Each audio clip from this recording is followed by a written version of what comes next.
Oiê, vamos falar de pronome? Sejam muito bem-vindos a mais um vídeo, a mais uma explicação. E hoje, continuando nesses pares que estamos falando de pronomes, hoje, então, depois falando de pronome pessoal, falando de pronome possessivo, hoje a gente vai falar de pronome demonstrativo e pronome indefinido.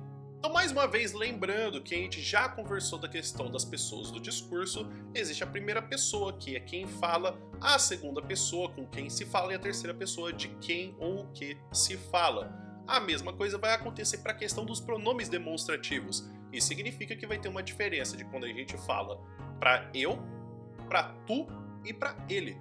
Quando a gente vai utilizar os pronomes demonstrativos, nós temos a seguinte tabela que a gente vai entender que tem a questão tanto dos pronomes demonstrativos variáveis e invariáveis. Então os variáveis vão mudar de masculino e feminino e o invariável não, que são este, estes, esta, estas, isto para a primeira pessoa, esse, esses, essa, essas, isso para a terceira pessoa e para a segunda pessoa, perdão, e aquele, aqueles, aquela, aquelas, aquilo para a terceira pessoa. Existe também o fato de que você pode utilizar o, a, os, as com o sentido de um pronome demonstrativo se ele equivale a este, esse, aquilo, isso. Por exemplo, em uma frase, não entendi o que você falou. Esse o que você falou, ele pode ter valor de isso, então eu não entendi isso que você falou. Senão, em uma outra frase, os que mais reclamam são os que menos ajudam. Você pode perceber que nessa situação eu posso transformar o os em aqueles que têm o mesmo sentido, então é um pronome demonstrativo. Quando a gente usa o pronome demonstrativo para a relação de lugar, quando a gente fala de local, a primeira pessoa é quando se fala de próximo de quem diz, e quando a gente fala próximo da pessoa com quem a gente vai conversar e também distante dos dois. Então perceber que quando eu utilizo esse, essa e este, esta e isto, eu estou utilizando para perto de quem fala. Então, por exemplo, quando eu falo os óculos que eu estou segurando aqui, eu falo estes óculos. Você que está assistindo o vídeo, você vai olhar para esses óculos e falar esses óculos. Da mesma forma que se você estivesse, você que está assistindo o vídeo, segurando um celular ou um computador, eu falaria esse computador ou esse celular. Você, segurando o computador, que está perto de você, o celular, falaria este computador ou este celular.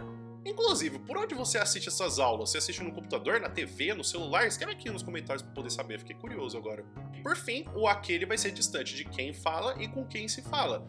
Por exemplo, eu poderia ter aquela constelação é das Três Marias. Então a gente teria distante dos dois. É que não é o distante no sentido de que é a partir de 2 metros, mas que está distante dos dois, distante.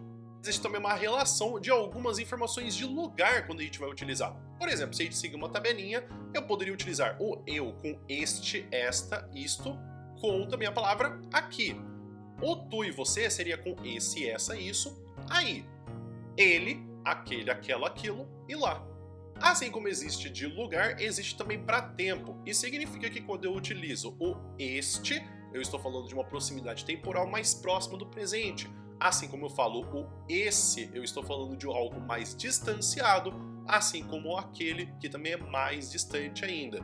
Então, por exemplo, o nestas noites eu tenho pensado muito nela, dá uma sensação mais próxima do presente, enquanto nessas noites eu tenho pensado nela, traz um distanciamento um pouco maior. E quando eu falo naquela noite eu pensei nela, é um distanciamento temporal maior do que o dos dois outros exemplos.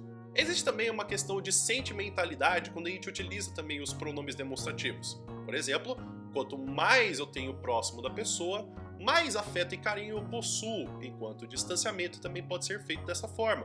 Por exemplo, eu posso falar, como, por exemplo, eu mostro uma foto para você do meu cachorro e eu falo, este é meu cachorro, o Ninja. Porém, quando também eu posso falar numa questão de ou reclamar de alguma coisa, eu posso falar, essas crianças, aquelas crianças. Então eu tenho sempre esse distanciamento para poder menosprezar. Existe também a questão de coesão textual. Para quem escreve texto, quer fazer redação, essa parte é necessária demais para poder conseguir escrever uma boa redação. Porque você consegue retomar exemplos ou retomar informações e dar uma continuidade para o texto.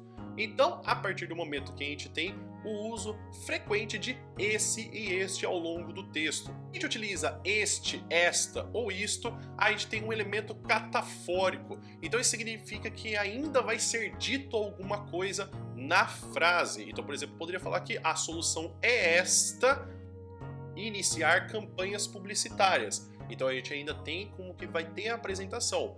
Em contrapartida, quando a gente utiliza o essa, esse e o isso, a gente tem uma questão anafórica de retomar uma informação. Então, a partir do momento que eu falo, devem se iniciar campanhas publicitárias, essa é a solução.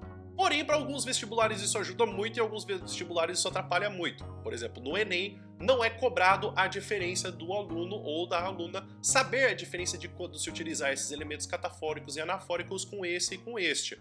Nos outros vestibulares já é cobrado. Existe até também o uso de este e aquele numa posição textual. Quando eu falo do aquele é o mais distante e o este é o mais próximo. Você vai perceber nesse exemplo. João e Ricardo saíram ontem à noite procurando companhia. Este conheceu uma moça com quem conversou durante toda a noite, mas aquele logo voltou para casa sozinho. Se a gente for perceber nessa situação, o este tem como trabalho de falar do mais próximo, então o este está mais próximo do Ricardo, então este retoma Ricardo. O mais distante é o do João, então o João eu vou retomar ele como o aquele. Além disso, existem também os pronomes indefinidos. A função deles é que a gente vai sempre utilizar para representar a terceira pessoa, mas também da gente não especificar o que está sendo retomado.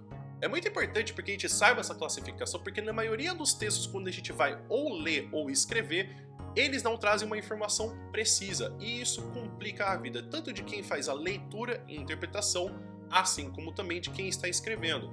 Então uma das melhores formas que você tem para poder escrever um texto é que você evite o uso desses pronomes indefinidos. A gente estuda eles para poder conseguir classificar e encontrar essas informações, mas é importante que numa escrita de texto você seja preciso.